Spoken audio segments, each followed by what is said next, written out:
Hello, hello, hello.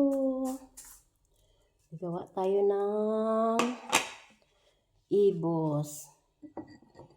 Ginawa kong turon. Yan. For my snacks.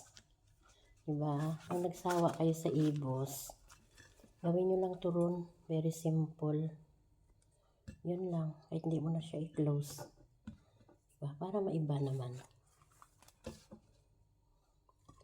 Dip natin sa brown sugar. Yan.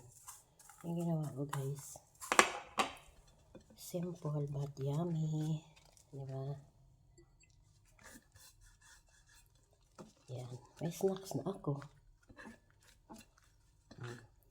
Galing Pinas ito, guys.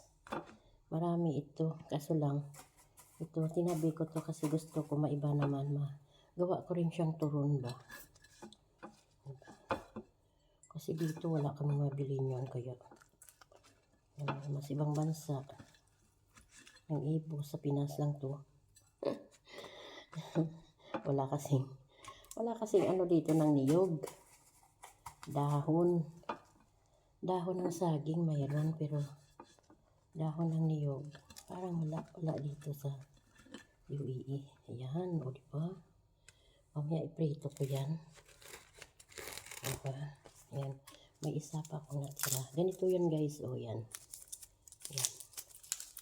Dala ito ng sister ko. Kasi dumating siya galing bakasyon ba.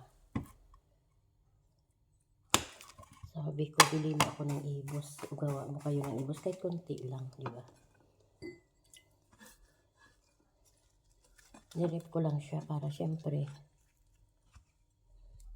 mas-save ko siya, di ba? Di masira. Ayan. Ayan. Ayan. Okay na, guys. Ayan. Tapos ipiprito ko yan. Ayan, diba? O diba, 3 piraso, naging 6. Yan, o ayan.